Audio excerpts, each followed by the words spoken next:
All right. Hey, everybody. I want to welcome you to our June meeting of Restore Georgia. This is our bi-monthly meeting. We have these every 2 months. So we'll have another one in August.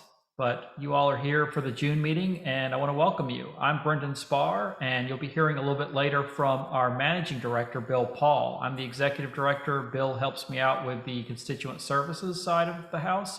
He is our managing director, and he will be giving a little update on what's going on around the state a little bit later on in the presentation. But right now, welcome everybody. As I mentioned before we started recording, these are going to be available on our YouTube channel. Probably beginning of next week, you'll have this meeting on there. And you can always go to our YouTube channel and check out our previous meetings. And I'll give you instructions on how to get to our YouTube channel later in the presentation.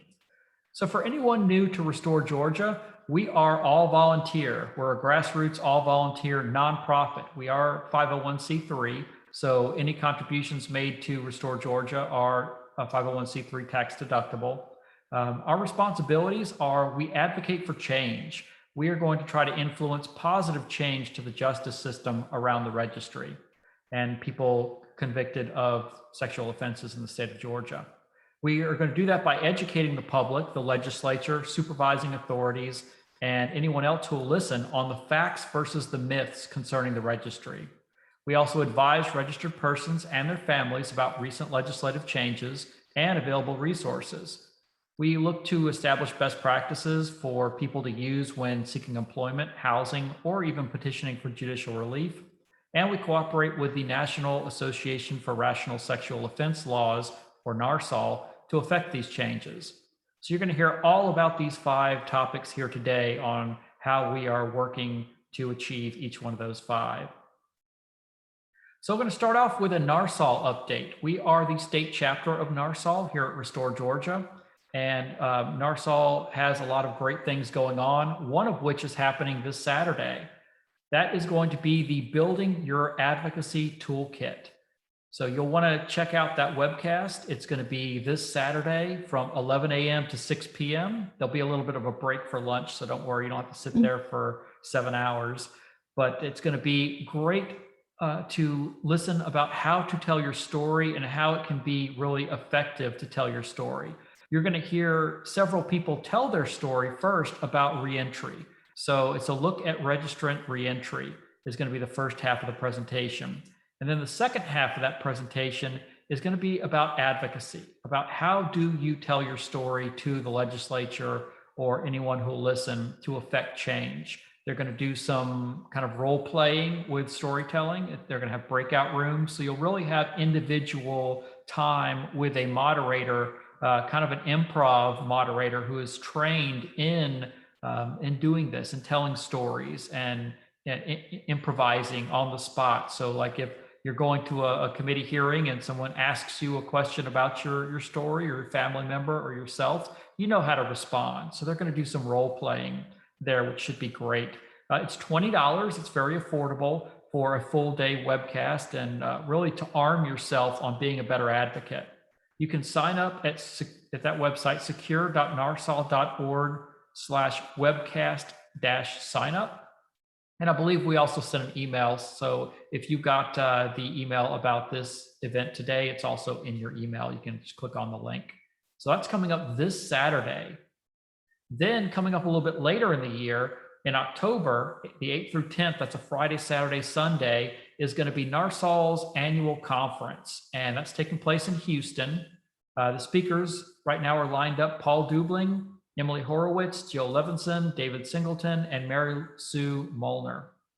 Those are right now the speakers. They're going to add to it as it goes on. There's going to be some training about advocacy and about different things that you can use to take back with you. That's conference.narsal.org. If you are a NARSAL member, they will send you a coupon for a $50 discount. And you can go on conference.narsal.org to find out more about how to get that $50 discount. Early bird pricing is going on right now, $209 for the weekend. And that's going to expand up after the 15th of August to $239. That price doesn't include the hotel room, but they will be in person. No word yet on if there's going to be a virtual component to it, online streaming, but we'll let you know as soon as we find out if they're going to be doing online streaming of the Houston event. So I think that's all that's going on for NARSOL. We've got a spot for Q&A at the end, so be writing down your questions or type them in the chat if you've got any questions about the NARSOL conference or anything else. But right now we're going to go into the Georgia update. And I'm going through it kind of quick because we've got a lot of great announcements coming up. You probably saw in your email what we'll be talking about, so stay tuned for that. In Georgia, I'm going to start these bi-monthly meetings by giving you some stats. These are always on our website, but sometimes you're not going to the website and looking at them, so I'll put them on this this presentation for you to see. And this helps for you to share with people when they say, hey, what is the registry like in Georgia? There's almost 24,000 people on the registry in Georgia. This is as of May. 15,000, almost 16,000 of those are not leveled. And you can see the breakdown of level 1, 2, and 3. So if these 16,000 were leveled, this is pretty much how it would fall. You'd have most of them be level 1, which is low risk, level 2, medium risk, and sexually dangerous predator, or level 3. Doesn't mean they're a predator, just means they're level 3, is 912, the lowest. And then cannot level their crime for whatever reason. It's from out of state or some other factors will not allow them to be leveled by the state. The breakup is mostly 50-50. It's 46% black and 53% white, and then the other races fall very low in there. And of course, mostly men. 97% of the people on the registry are men. And quickly, we'll go to age. There are teenagers on the registry, believe it or not. We've got 20 in the state of Georgia that are teenagers on the registry for life. Kind of crazy to think about that. We do have a 102-year-old on the registry. The oldest person on the registry is 102 years old. So 27 people are 90 and above, but most people fall within the 40 to 60 range. You can see there's about 11,000 people, almost 12,000 people that are between the age of 40 and 60. So coupled with the other stats, you're going to see that they're probably a 40 to 60-year-old man, either African-American or white. That's your registry breakup. And this is as of May. The June numbers haven't been published yet, but we will update that on the website when that comes out. So some announcements for Georgia. We have some open leadership positions. So if you wanted to get involved in the leadership and kind of help shape what Restore Georgia is like, we are looking for some regional leaders. Bill's going to talk more about that. We're looking for a regional leader in Valdosta and Savannah. We're also looking for a communications manager. And this would be great for an internship. So if you know any college student who's looking for some internship hours, we are a 501c3 nonprofit, and we will work with the university to get them credit for serving in a nonprofit. The communication manager is just going to do that, manage our communications, social media, newsletters, the website publishing, blogs, things like that, and press releases. So any kind of communications major would be great for the communications manager, or if you've got time and you want to volunteer for that position. We also have a position open on our board. Beverly Cochran, our secretary, has stepped down as of 2 months ago, as of right after the last meeting. And she leaves behind great shoes to fill as our secretary. So if you'd like to find out more about what the secretary's duties are, this will be an interim position until March, when we'll vote on our next secretary. But right now we're taking applications, and the way our bylaws are written is the executive director can appoint the next secretary. So we're taking applications if you'd like to be the secretary for Restore Georgia just until March to tide us over until we have formal elections. You can apply at restoregeorgia.org/openings. And that's applications for our regional directors and communication manager, as well as the secretary. So those are our open positions. We also have Fearless going strong, and Fearless is meeting next Thursday at 6:30 p.m. The fourth Thursday of each month, Fearless meets by Zoom, and you can sign up for Fearless at restoregeorgia.org/fearless. These are more than support groups. These are kind of community. So people that are on the registry, the families of people on the registry, all meet together one day a month to just talk about what's going on in their lives, what they're struggling with, questions they may have, just anything and everything about being either on the registry or the loved one of someone on the registry.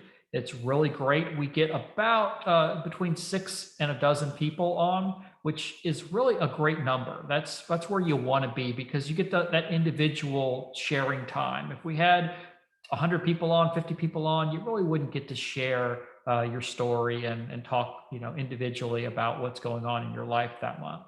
So join us, restoregeorgia.org/fearless. And if we get too many people in there, we do have 2 great moderators. We've got Tara and we've also got Julian, and both of them are able to split off into 2 breakout rooms. So if the numbers get too large, we'll just divide it up and have maybe 10 people in each room or something like that. So we are ready for you. Fearless is restoregeorgia.org/fearless. And make sure you check us out next Thursday at 6:30. And to find out what's going on in the world of Restore Georgia, you'll want to check out us on social media. Our handle is We Are Restore GA on Facebook, Instagram, Twitter, and LinkedIn. And be sure to follow us on all of those so you get our updates. We post job openings, any housing tips that we get.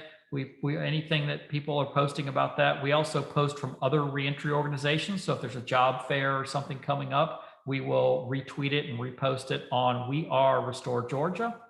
Our YouTube channel, we don't have 100 subscribers yet, so we can't get We Are Restore Georgia on YouTube. So be sure to subscribe to us. You can go to restoregeorgia.org/YouTube, and that'll take you straight to our YouTube channel. We post these monthly meetings on YouTube. We also post any kind of legislative stuff that's going on. You don't have to watch the whole assembly or the whole committee hearing. We'll just chop up the piece that's relevant to our issue and we'll put it on our YouTube channel. So to get there, it's restoregeorgia.org/YouTube. And Amazon Smile. We are on Amazon Smile. If anyone purchases anything from Amazon, we get a percentage. We get, I think it's 0.5%, which is something. Everybody likes Amazon and puts a lot of money into Amazon. So 0.5% adds up. And there's 2 really great events coming up to use those Amazon Smiles. Father's Day is Sunday. So if you haven't gotten dear old dad anything yet, they got overnight shipping, for Prime members, it's next day shipping. So it's not too late to get dad something for Father's Day. And also Prime Day is next Tuesday and Wednesday, I believe, or next Monday and Tuesday.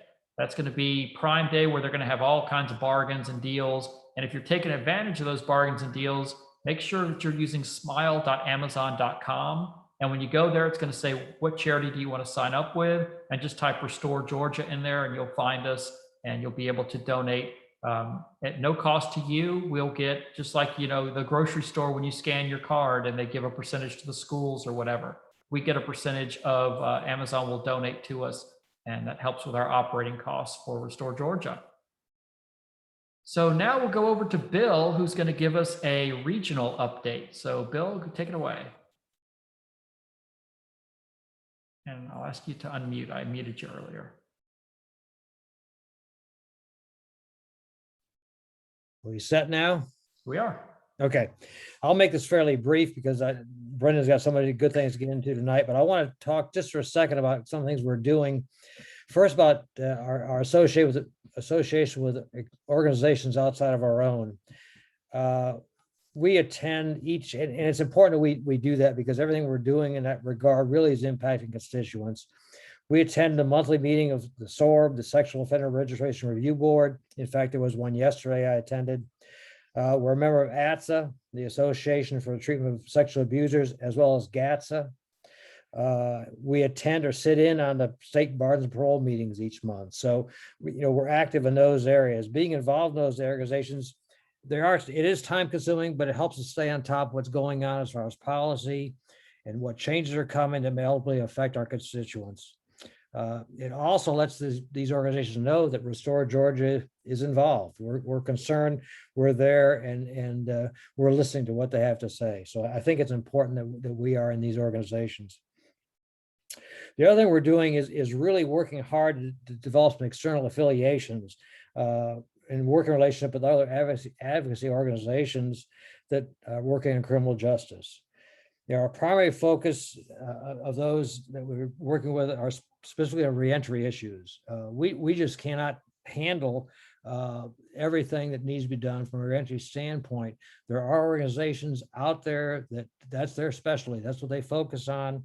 And that's really the area we want to work with them when we have requests, particularly in the area of employment and housing, because they're the experts and they have the wherewithal to deal with that. The other thing we're trying to do for our constituents is really build our databases. Reentry service providers, as I just mentioned, attorneys, treatment providers, polygraph examiners, all those things we're continue to work to try and deal with to increase our importance and value to our constituents. From a regional standpoint, just to comment quickly, we are in the process right now working with an individual, a key individual actually, at the Department of Community Supervision.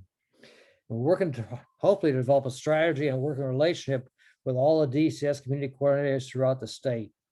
We see each other as a valuable resource. They're extremely excited about our Fearless group and what that offers to the people they're working with. So we'll keep you posted on how that develops, but I'm very positive about where that's headed and where they're going. We've previously said that, our primary focus is working with lawmakers and policymakers. It's really a key what we do, and critical mass as a voting segment really impacts that. Brendan, if you got the map there of the regions, there you go. And again, as Brendan mentioned, we have 2 vacancies, and we sure could use some help there in Region 4, which is the Valdosta area, and 5, which goes on up into Savannah, as well as the southeast portion of Georgia. So if anyone has interest at all in working in those areas, we sure could use it. The focus of these regions really is to get our word out of what we're doing, what we're trying to accomplish. And it may be a case of participating in resource fairs. In fact, that was something that came up in the conversation with the Department of Community Supervision, that they also are working on resource fairs and can contribute, would like us to help there in that area as well. So, yeah, but there's several things that we can do as a region to really decentralize what we're trying to accomplish and get out close to where our constituents are. I live in Gilmer County primarily, and I can't get to Valdosta or Savannah real easily. So it's important we have people locally that can do that. So you have interest there, please just let us know. You can go to our website. There's a contact heading. We can volunteer to be on a team, and that's any team, regardless of where it is. But we could use your participation and support. If you would like to lead a team, particularly in Region 4 or 5 or anywhere else, just let us know that as well, and we'll be glad to talk to you about that opportunity.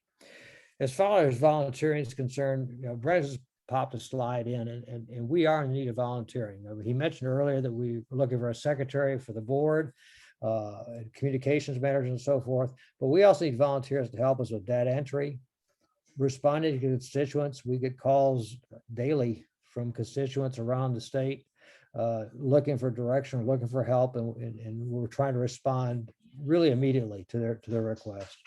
But you can see the different areas there. Tabling events, meeting with lawmakers is critical, but anywhere that you can help or take part in whatever form it may be would contribute tremendously to our growth and our organization. And we would really like you to use your sphere of influence and help us reach more people and help us solve problems. That's really all I have this evening. All right, thanks, Bill. And now we'll get into the reason we're all here, to find out what all is going on with the new laws and new changes around the country, or around really the region, this area. So we'll start here in Georgia with SB 105, Senate Bill 105. You saw some communication from us earlier in the month and in the year about 105. It was very confusing. And so Georgia Justice Project had a training with a bunch of leaders from different organizations, as well as the DCS was there. The assistant commissioner to DCS was there to talk about how they're going to be implementing Senate Bill 105. And so they really broke it down, and we now have a better understanding of what Senate Bill 105 would do for early termination. And I'm going to go into that right now. So this is a slide that the Georgia Justice Project put up during their training, and I'm borrowing it.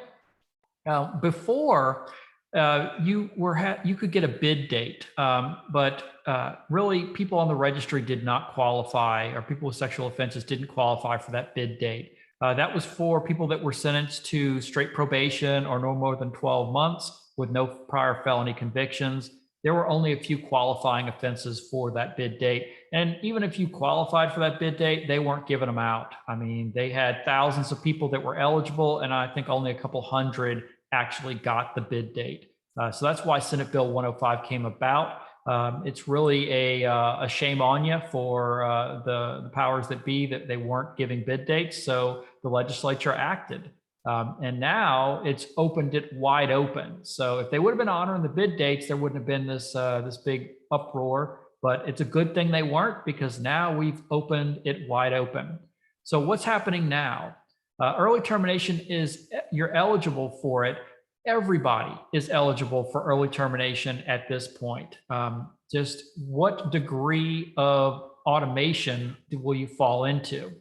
So if you, for any offense, there are no more qualifying offenses. If this is your first felony offense and you've served less than, or you were sentenced to less than 12 months in prison, or maybe straight probation, something like that, and this is your first felony, and you haven't had a previous felony conviction for anything, you will be eligible for the automated motion from DCS. So what'll happen is, if you have had no arrests, or your probation hasn't been revoked, and you have paid all your restitution, that's not fines and fees, that's just restitution. So if you still owe fines and everything, you're fine. If you were sentenced to any restitution, you may need to make sure that you've paid that. So you have been on probation for 3 years, no arrests in those 3 years, haven't had your probation revoked in the last 2 years, paid all your restitution, DCS will automatically generate a motion for early termination for you. And that's going to be a computer system. Starting July 1st, the assistant commissioner said, starting July 1st, their computer system is going to start shooting out these motions. We don't know how quickly, but they're going to start going for anyone who's been on probation for 3 years or more and meets that criteria. It's their first felony. They were sentenced to less than 12 months in prison, and they paid all their restitution. The computer will shoot out a motion, and then the court will have to hear that motion within 90 days. So the DA has 30 days to respond. It's going to go to the DA's desk. The DA has to do something with it within 30 days, or else you automatically get it. If the DA chooses to block it, which we're assuming most DAs are going to block the sexual offense ones, they have to order a hearing within 90 days. If they don't order the hearing within 90 days, if it's 91 days, you get it. You get your early termination. So it's got to be timely, and they've got to act on it quickly. But what if you were sentenced to more than a year in prison, or this is not your first felony offense? What do? Do you still qualify for early termination? I had originally thought no. I thought that this was the only pathway. But Georgia Justice Project says, oh no, all other offenses fall into this other bucket here with SB 105.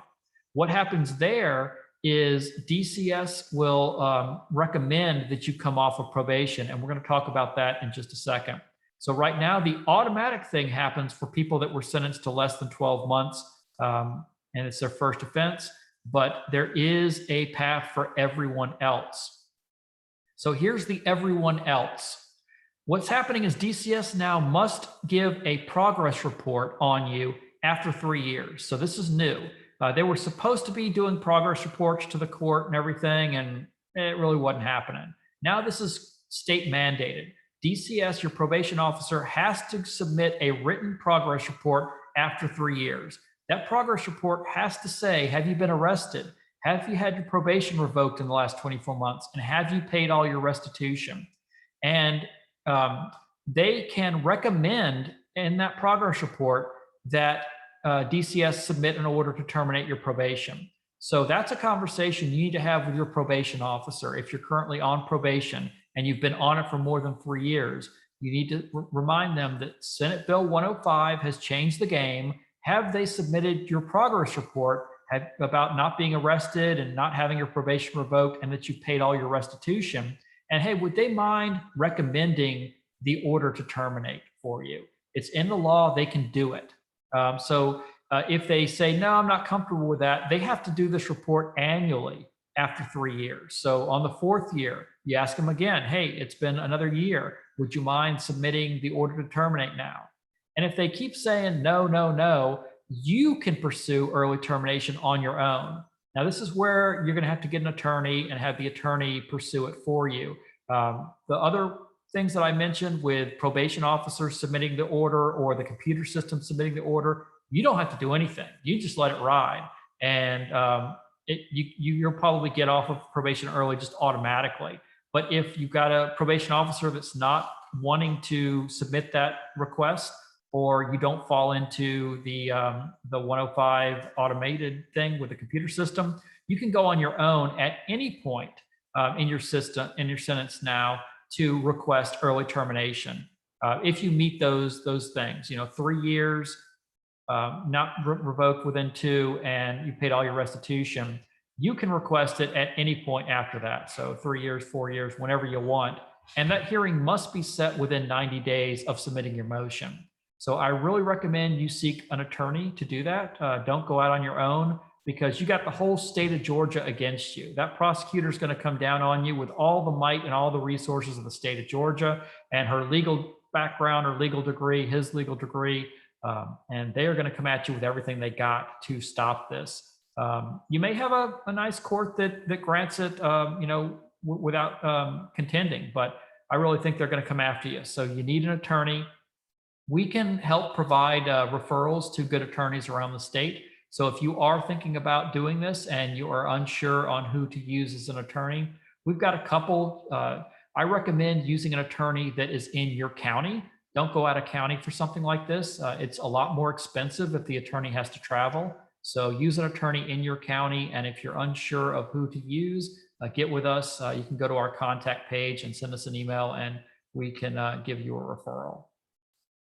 So I think right now I'm going to stop and just take questions, because that was a lot to unpack just for 105. So if anyone has a question on 105, go ahead and unmute yourself, or let's see, I see in the chat, any failure to register, is that a non-eligible? So that first question there, failure to register, that would be a felony offense. And so if the failure to register did not lead to a revocation of probation, if they didn't pull any probation, then you're still eligible. But now if that failure to register resulted in a new felony offense, you would have to wait that 24 months. So you'd have to wait those 2 years.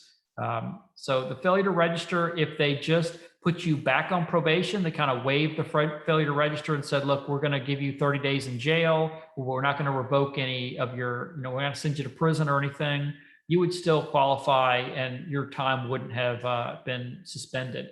But if it did lead to a conviction with a new felony offense, or your probation was revoked because of it and you were sent to prison, you got to start the 24-month over. So Pete, I saw you on mute. You got any questions? I was typing it, but in the previous meeting, you had suggested that the district attorney in Gwinnett County was not inclined to oppose any of these actions. Has that changed? Because now you're saying that they're going to come at you with everything they've got. That's a little different than the last time. Sure, and that we need to always assume that they will. Now, the district attorney in Gwinnett has said publicly at different town halls that unless the crime was an aggravated nature, she would consent to post-conviction relief. So that is getting off of the registry. That is modifying conditions of your probation.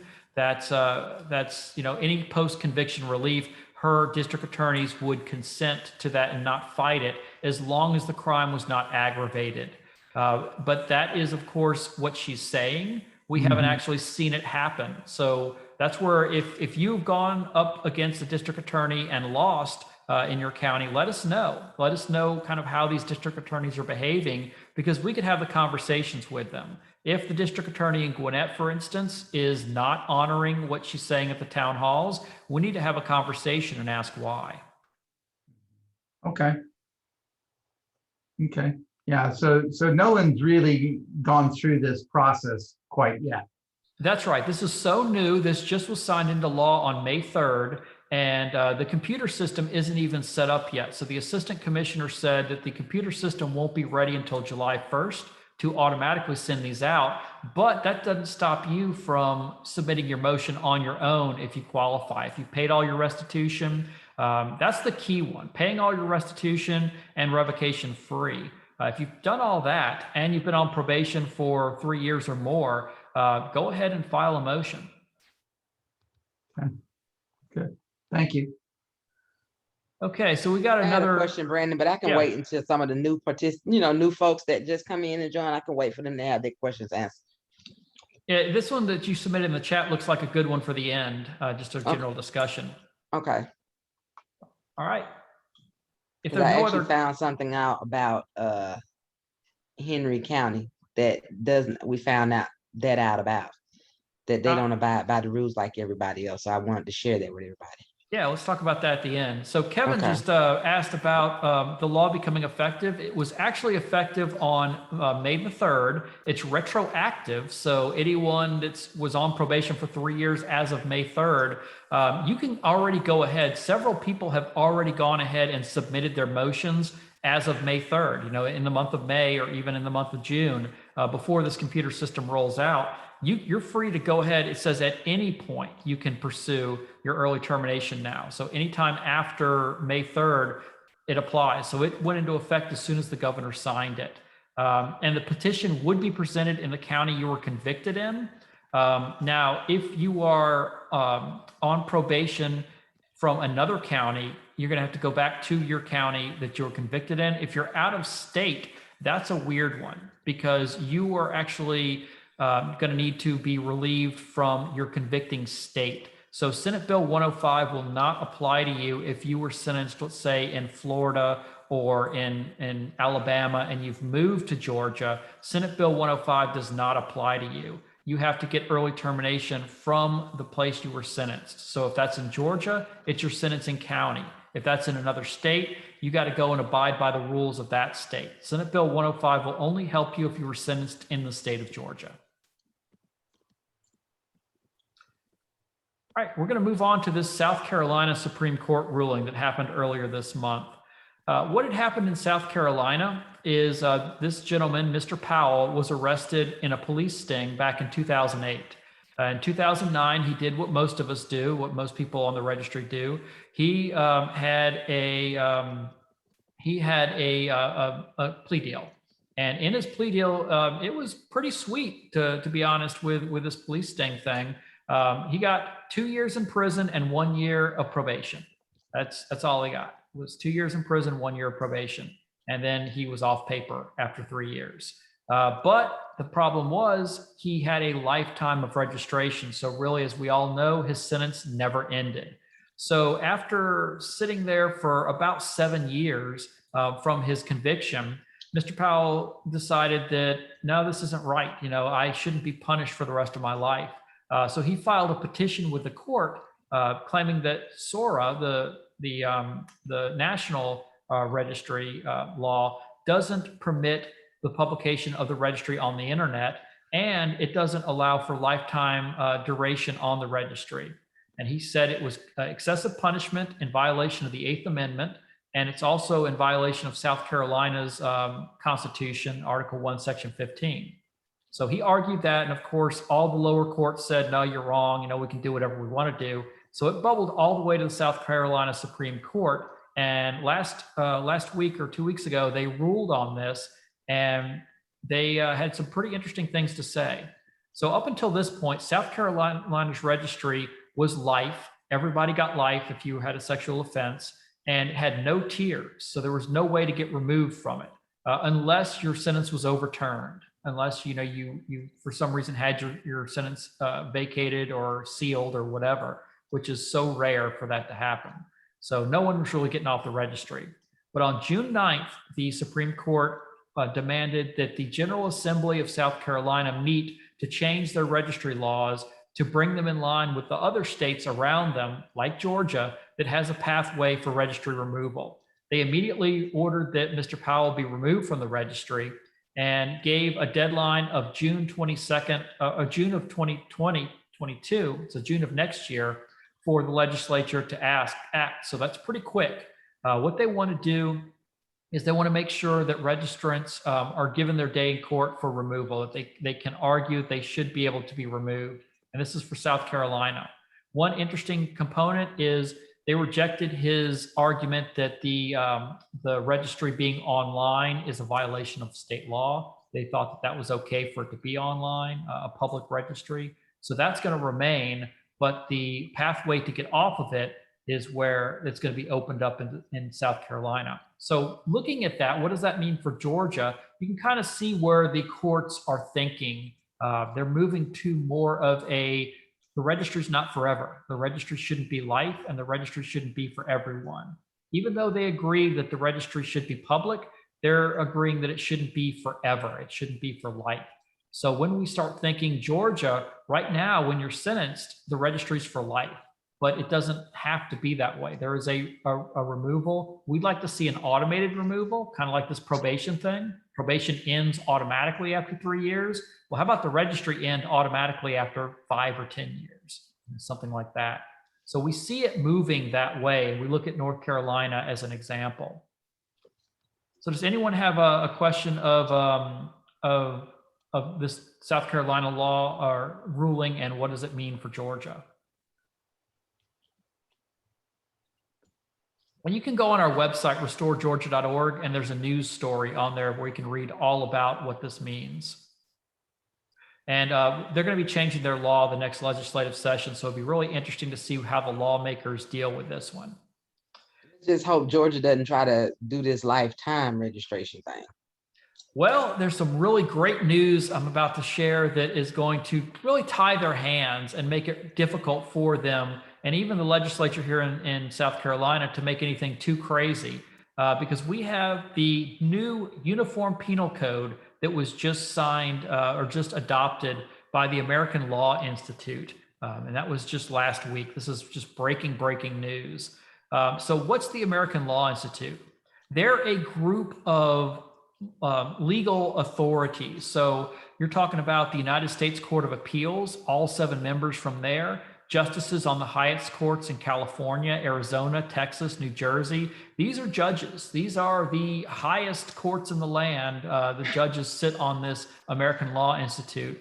It's also got lawyers, and everybody in the legal system is involved with this. And what they do is they kind of make a uniform code, if you will. And that is the Model Penal Code. Well, what is the Model Penal Code? It's a model that is basically the blueprints on sentencing, on prisons, on just anything of penalty in the United States. They met back in 1962 and drafted this big document that is everything you want to know about the penal code in the United States.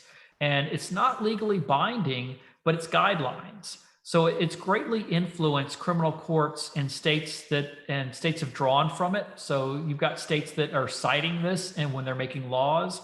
So really it is the legal authority on sentencing and crime and punishment in the United States. It was written in 1962 and had never been changed. So that gives you something to think about. 1962, our laws are based on this big old book from 1962. Well, in 2001, ALI decided, you know what, we probably should revise this. What was good in 1962 might not be good here. And there are some things that weren't in that book in 1962, like the registry. There was no registry in 1962. Sexual offenses were looked at very differently in 1962 than they are today. So it needs some updating. The country was a lot different in 1962. So what they did is in 2012, they authorized a revision of this Model Penal Code. And from 2014 until 2017, they had a project group that worked on it. And each year they submitted their progress to the ALI. ALI has an annual conference. And so they submitted their progress and showed drafts and everything up until 2017. And then they took a break in 2020 because of COVID and didn't meet. But I think 2018 and 2019, they were getting everything ready to present at the 2020 conference, which didn't happen. So in January of 2021 of this year, they presented a 600-page document that was sweeping changes across the board to the model penal code, including adding registry language into there. And in June 8th, so just about 8 days ago, they gave their final approval to these revisions. So it's locked in now. Everything I'm about to talk about is now in the American Law Institute's model penal code. So this is now the guidelines for the land for the United States when it comes to law. So again, remember, this is not legally binding, but this is going to influence how we talk to legislature whenever we're making up laws, whenever we're trying to get laws passed. We're going to cite this, and these are legal scholars. These are judges. These are the highest people that you can think of, the most scholarly people in law have come up with this and thought that this is the right thing. So here we go. Many sexual offenses that are registrable today are not registrable on the new code. So what is registrable? Sexual assault by aggravated physical force or restraint. Physical force, it's only when you've been previously convicted of a felony offense. So not for the first offense, even for physical force. Sexual assault of an incapacitated person, but again, only when it's the second offense. So we need to be worried about people that are a danger, which keep committing offenses over and over again. Those are the people that the ALI says we should be worried about. The sexual assault of a minor, but only when the minor is younger than 12 and when the actor is 21 years of age or older. So this eliminates all the fake IDs and bars and all that other stuff. Teenagers that look over 18. This definitely shows that they are thinking rationally here, because sexual assault of a minor only when the minor's younger than 12 and the actor is 21 years or older. And then incestuous sexual assault of a minor, but again, only when the minor is younger than the age of 16, because like here in Georgia, the age of consent is 16. So they're recognizing consent laws around the country. So incestuous sexual assault of a minor, but only when the minor is younger than 16. These are the charges that will put you on the registry if the ALI law becomes the uniform law of the land. This is what they're saying are eligible. These are your eligible offenses. So we have 25 here in Georgia. This really slims that down to what ALI believes are the most dangerous and most needing of watching. So moving on, we've got, there is no public notification, no public registry by the new code. It's limited to law enforcement personnel. So there will be a registry. It'll be private. It'll be limited to law enforcement personnel only. And the knowing of who's on the registry or the reckless disclosure of the registry is a felony. So that is if law enforcement leaks that registry out or publishes it on some page, or some activist group publishes the registry, or the newspaper publishes the registry, it's a felony offense under this new code. Now, again, this isn't the law of the land. This is guidelines on how we're going to be working with legislatures to make this non-public. And if you share the registry, it's a felony. So Nextdoor and some of these sites that are publishing the lists at Halloween, that's a felony if you do it. The maximum registration period for this small group of people that are required to register is 15 years. The longest that they will ever serve on the registry is 15 years. But those that don't reoffend and those that comply with parole, probation, or supervised release, they're removed after 10 years. So there's a 5-year early out for good behavior. So automatically removed after 15 or with good behavior after 10. And here's a big one. Failure to register is not a basis of parole or probation revocation. It's punishable by only as a misdemeanor offense. So any failure to registers with those paperwork that didn't get turned in on time, you forgot to go on your birthday or whatever, that's a misdemeanor. That won't be a revocation. It's rational. I mean, it's not, you're not committing any crime. You just didn't do your paperwork on time. It shouldn't even be a misdemeanor, to be truthful. It's just a fine. Like some people are at work and the boss man won't let them off work to go and do what they need to do.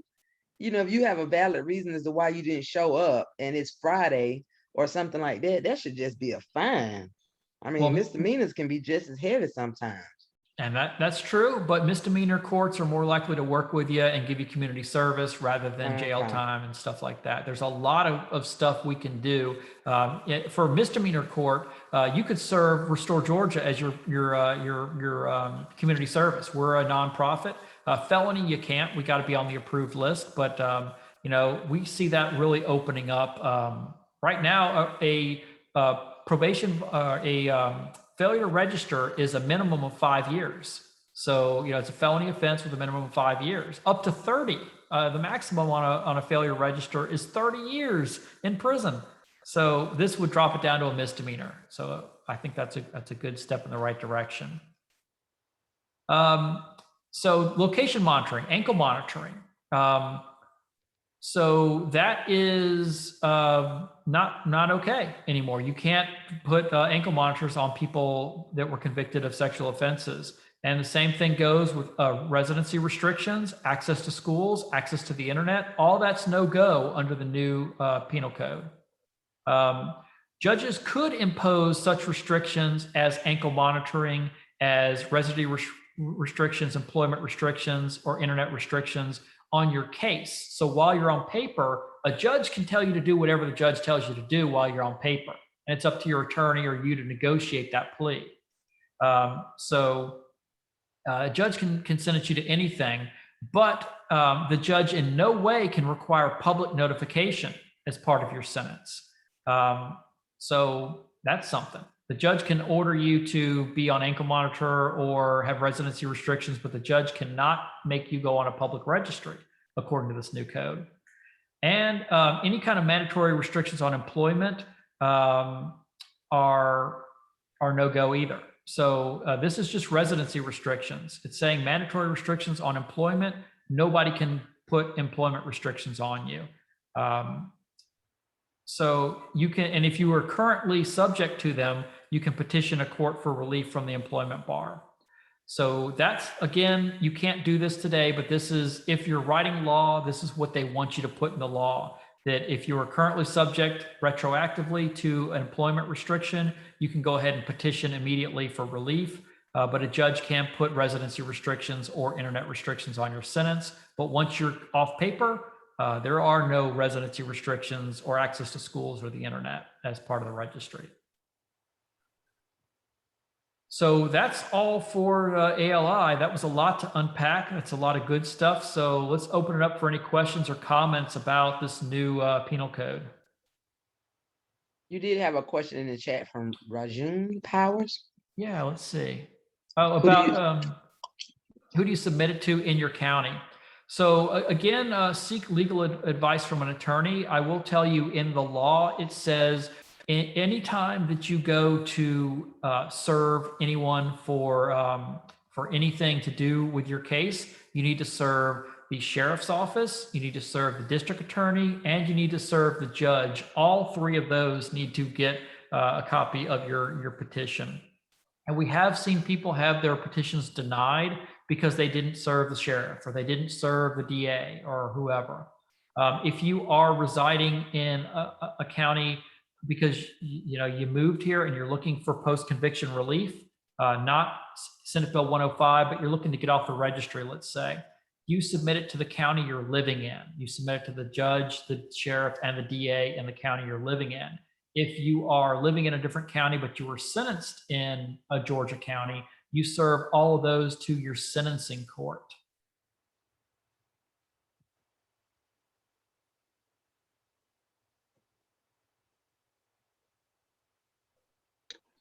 Brandon, I have a question. Hey, Lee, go ahead.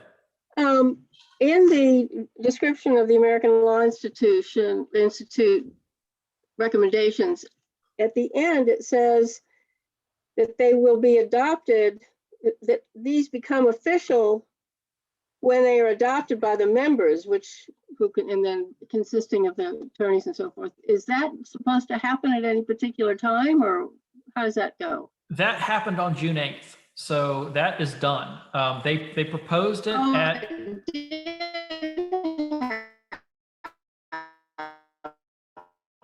That did.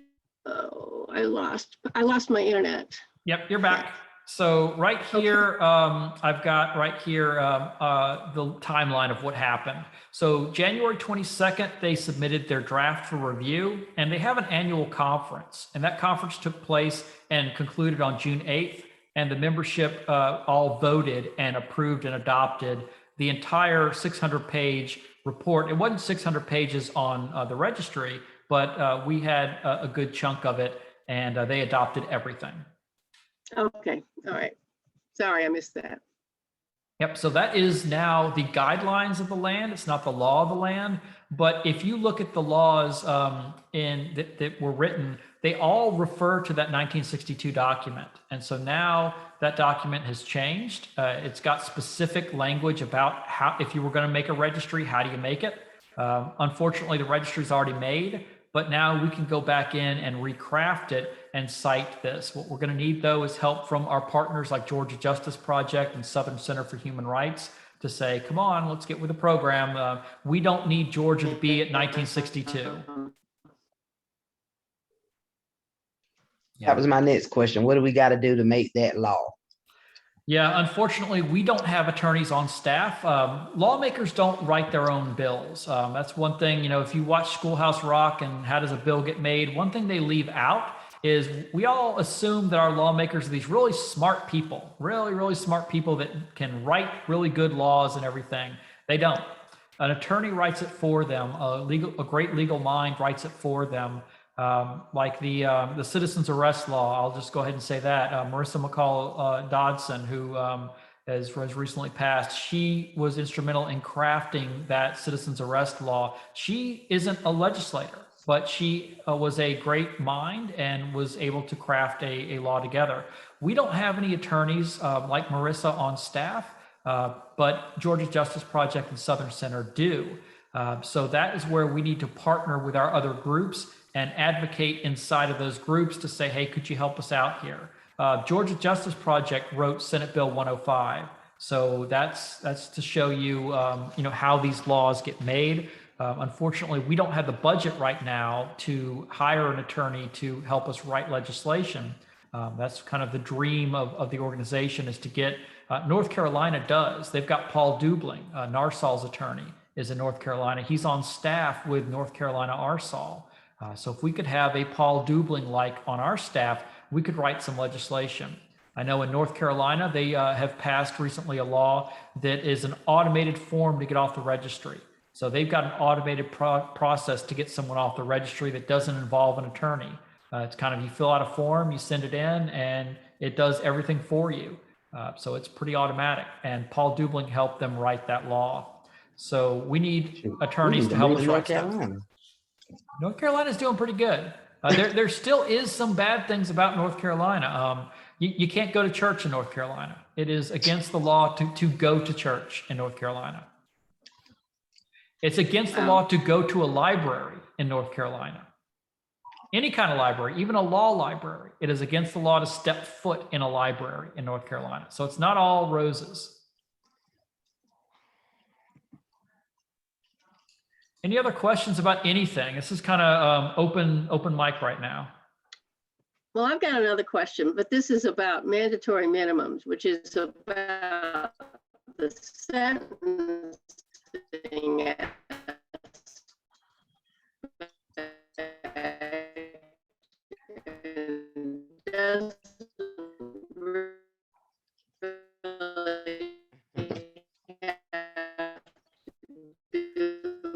Lee, we're losing you here. I'm going to go ahead and mute you, and we'll come back to you.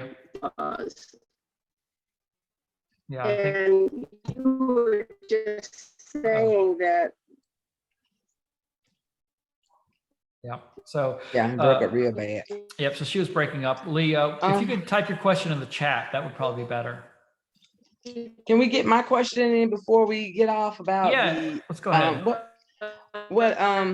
basically I was asking because I had been, Lawyer. Oh, she's okay. Go ahead. Go ahead, Alicia. looking for housing and in Henry County, and it was a really good delight to see that on their website. When you go to the sheriff's office, there is this big bold statement that says, folks on the registry are citizens too, and any citizens who are found to be violating their personal space and taunting them and targeting them will go to jail. It is a felony. So it was refreshing to see that on their website. What county was that? This is Henry and Stockbridge. Okay. But then we ended up finding out that they don't do their lines like everybody else do their lines, because we ended up calling before we even looked at the house. And according to that, it was 2.3 miles away. So we were good because it was more than 1,000 feet. But what they do in Henry County is they don't do regular mileage. They cut through walls, through creeks, through woods. So it just so happened that if you were to go out our back door through the woods, there was a shortcut to a school. Yeah. So because of that shortcut, they don't, and that's why they said they don't do the traditional lines like all the other counties in Georgia. So that's why I wanted to find out if anybody else has any, like if somebody was the first ask and say, I'm willing to move anywhere in Georgia, what's the best places to move in Georgia if you're on the registry? Some people will say, definitely stay away from this county or definitely stay away from that county. And I found Fulton, we found Fulton to be fairly, lenient. As long as she goes to work, she don't bother nobody. But there are some counties, definitely Muskogee County, definitely stay away from Muskogee County and Columbus. But there are some places that people absolutely say no. So I wanted to find out about Douglas County, Newton County, Rockdale, and Clayton, and how they were about it, if anybody was on the line. Let me address the first thing that you said about the property line mapping. And every county should be mapping it the way that you described, from property line to property line. And the way you can go about seeing the property line, doing the measurement yourself, is a tool called GIS. And so if you put into Google your county name and then GIS, you're going to get each county has a geographic information system is what GIS stands for. And each county has one. It's really meant for realtors to see how close to a creek are you, and to really find all this different stuff out. But the cool thing is you can plug in an address there, and they've got a ruler. And the sheriff's department uses this tool as well. They've got a ruler that you can measure exactly property line to property line. So you find where that school is, and it's got it actually plotted. It's got the county plot. So you can find what's that called again? GIS. So each county on their tax commissioner's website has a GIS tool, and you can punch in addresses and map it. That's more accurate than Google Maps or anything else. And that's what the sheriff's office is using. I actually sat behind a woman at the Gwinnett County Sheriff's Office, and she was using the Gwinnett County GIS to make sure that proximity restrictions were enforced. So is that what everybody should probably really be using? Yes. I had a case personally. It was an employer in Duluth that was less than 1,000 feet from a school, but to get to that school, you actually had to go over the river and through the woods. You had to go across the Chattahoochee River, which if anybody's seen the Chattahoochee, it's a pretty big river, and then through forest on either side of the Chattahoochee to get to the school. But the school was on like 30 acres, and it backed up onto the Chattahoochee River, and it was non-compliant. God. Yep. To drive there was 2 miles. You'd have to go around these traffic lights, cross the bridge, and 2 miles. But actually, as the crow flies, if I sprouted wings and flew there, it would be less than 1,000 feet. I'll second that, Brennan. You're absolutely right. I know my wife, when she was looking for me, she found a property and there was nothing but woods there. And turned out that the Gwinnett County school system owned that property. So even though there was no school built there, The schools were a long ways away. Because the school system owned the property, it was non-compliant. I don't know if the GIS would show something like that, but It would, because what it would say is Department of Education. You could see who owns the property. Like I've gone on just as curiosity to see, hey, who bought that house or who lives in that house or whatever. Okay. I found some celebrities that way, some things like that. But you can see who owns it. Them owning the property and not having a school there is just like a church owning a property with a cemetery on it. I've seen plots of land that the church owns, but there's no steeple there. It's just a cemetery. That would be a good argument. I would like to see that challenged somehow. I think we definitely need to have a training on that, especially with housing, because so many people are looking to actually buy houses. And to know that there's a law out there that says you could go and pay $4,000 to move in a house on Monday, and a month later they can make you move from that house. Now you're stuck in a 12-month lease. So it's different for renters. And then you have people saying, because we were like, we finna just go get married, if it'll get us where we, but you shouldn't have to do that kind of stuff. You shouldn't be out here just having to marry random folks or get a lease in your name and do all this other stuff. So I definitely think it needs to be some type of housing webinar for folks who are on the registry and their families that talks about what you can do, because I did not know I feel like it's not only just illegal, it should be unethical to take a person's money and then tell them, I'm sorry, you got to move. Especially if you moved and you were compliant and the people next door decide to open a daycare. I feel like that should be something different. Like they need to move, because if you're trying to open a daycare, I don't feel like that liability should be held on me. I was living here first. If you're trying to open a daycare, it should be your responsibility to find who is in the neighborhood. And if you know that there's somebody who's on the registry that lives in the neighborhood, you should not be allowed to move your property there. Why should I have to move? Because you decide to get a daycare next door to me. And I just signed my lease 2 months ago. To clear up that point, you are retroactively allowed to be there. So if you are living there and then they put a daycare in next door, or a school goes in next door that wasn't there when you moved in, you are retroactively allowed to stay there. Is that as a renter? Because I was told you don't have those rights as a renter. My understanding is if you're renting or leasing, you're not grandfathered. Only if you own the home. You have to own it. So when you say own, because we were like, I was going to buy the house. You have to buy it. Yeah. I was going to buy it, but my name is going to be the only one on the loan, but both of our names are going to be on the deed. Yeah. The way it's been explained to me is that renters are, if you're renting a place and they put a daycare in next to it, too bad, so sad. But if you own the home, then you're grandfathered. They can't kick you out of the house you own. I don't know if that rented you, I know differently, but that was what when we were doing looking for the homes. You need to be buying instead of renting. I would say that even if you're renting and they move a daycare in next door, you can go to a judge and get a variance, and a judge would be likely to grant that variance for you being retroactively allowed to be there. The sheriff's department can say, hey, you got to move, but a judge always calls the shots. The judge can issue a variance on anything. A judge can say you can work next to a school. A judge can say you can live next to a school on a case-by-case basis. So always consult an attorney and ask the attorney to help you with the post-conviction variances. If you're off of probation, that really helps. Another wrench that can be thrown in, probation officers can dictate where you can and can't live as well. So you could have a place that is fully compliant and your probation officer say, no, I don't think that's a good idea. Don't live there. Right. Yeah. So that's why you need to come off of probation as quickly as possible and in 3 years. We're working on it. All right, we're about out of time. Does anyone else have any other questions? Lee, I did see your question in the chat about mandatory minimum sentencing laws.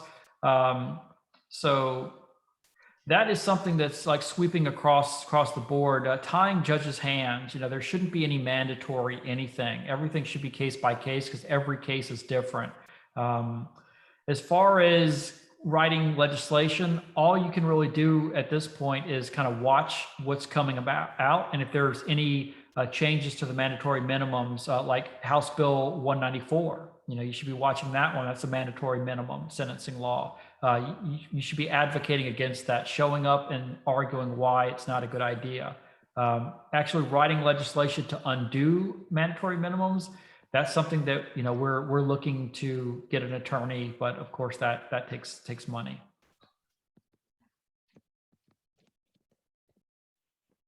Of course, Southern Center for Human Rights, they're always looking at mandatory minimums, and also Georgia Justice Project. So those are two organizations you want to check out and check their websites out.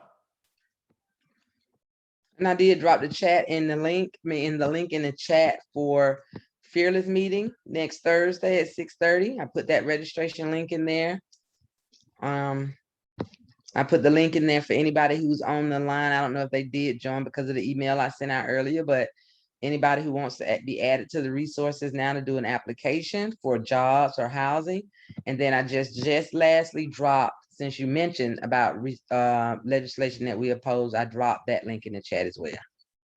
And I see Angelo's question in the chat, so I don't want to leave Angelo out. He's talking about federal and state laws and, why are they so different? And I mean, if you think about like the marijuana laws, marijuana is illegal federally, but in some states it's legal. So that's where the states, and the way, I learned in history was that in history class in high school was that, the states are autonomous of the federal law. So states are really allowed to do whatever they want to do.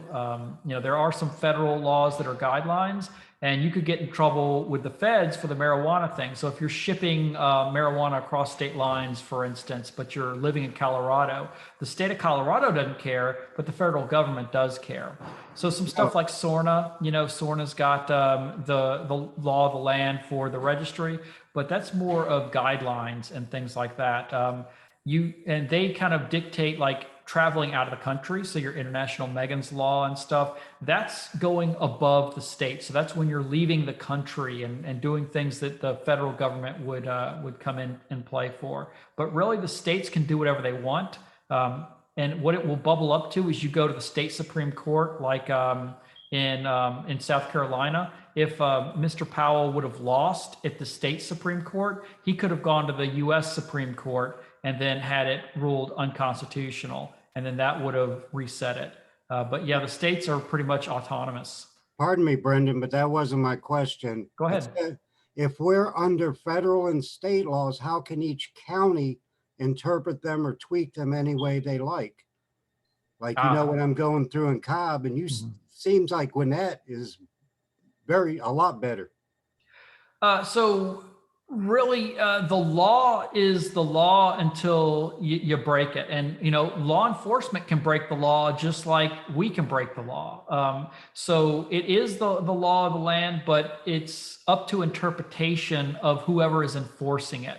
So as I was told whenever I got into a traffic accident that the officer didn't cite the person who ran into me, he said, I have discretion on who I enforce the law on and who I don't, and I chose not to give that driver a ticket. Well, they have a great power of interpretation and discretion on how they interpret what the law is. And the only way to stop them is to sue them and challenge them and say, hey, this is not right. So they can do whatever they want. You've got aggressive police that think that they're doing the right thing and they're not. We've seen, unfortunately, a lot of lives lost because police officers thought they were doing the right thing and they were too aggressive and they weren't doing the right thing.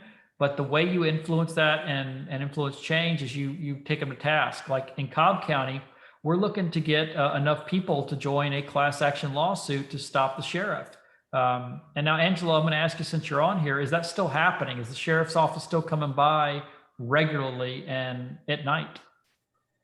Every 3 months, and no, it's during the day. And my registration annual is next month. Mm-hmm. Wait, this Gwinnett County, they come out to your house every other month, every 3 months? It's Cobb. Yeah, And Cobb also, County. Like I said, the big problem with Cobb, the lady that was there for 6 years, when you did a change of information, she entered it, printed it out, let you go over it. If it was correct, you signed it. They don't make you sign anything. They just say, okay, you're good to go. Just like the big issue with the suite number. Mhm. The head of the department is the one who put the information in there, which I wrote, but the offender watch does not take suite numbers. If you write STE 1232, there's not enough room. And when you print it out, you'll see that on there, Mhm. you know, but there's no way I can justify if they're not letting me sign saying, yes, this is correct. Yeah, the kind of the way the law works with federal and the state is they give just enough. They say, here's the minimum that you have to do. So the minimum for Georgia is you have to check on somebody's residence when they first move in. That's what the law says. When you first move into a residence, the sheriff's department has to come out. But it doesn't say that they can't come out more often. So because it doesn't say they can't, they're coming out more often. I know Gwinnett comes out twice a year. Cobb comes out once a quarter. So that's what they're interpreting it and saying, well, it doesn't say we can't, so we're going to do it. Well, I got no issue with that. Like I said, it's no accountability when you put in a change of information. You don't know what the heck they're putting in there. That lady was the only one that did it right. And she said specifically, so there's no misunderstandings because you're going to be the one that gets in trouble. So, you know, I'm going to have to subpoena that lady. She retired. Mhm. Because it's going to trial. If they don't cut it, I'm not taking a null pros, you know, dead docket, because you can't sue them then. Yeah, that's the thing. Be prepared to fight it. They can do whatever they want. And they can get you, on a failure register or whatever, but you can always fight it and argue your side. And that's where you need to get a competent attorney or somebody to help you. Everyone is entitled to their side of the argument, unless you sign a plea deal and waive all that. Unless you say, well, I don't care. I'm going to waive it. And that's what most people do in criminal convictions is they sign that plea deal and then they got away with it and they'll keep doing it. Nope, not this time. Good. All right. I think we're going to leave it at that. And if anyone has any other discussion, let's save it till Thursday. Next Thursday is Fearless. And Alicia was kind enough to drop the link in the chat where you can go sign up for that. And we'll be glad to see you next Thursday. And yeah, it will not be recorded. This meeting is recorded and Fearless is not. So what happens in Fearless stays in Fearless. All right, everybody, thanks for showing up tonight and be looking for this on our YouTube channel next week. All right. See you next week. Thank you. Bye now.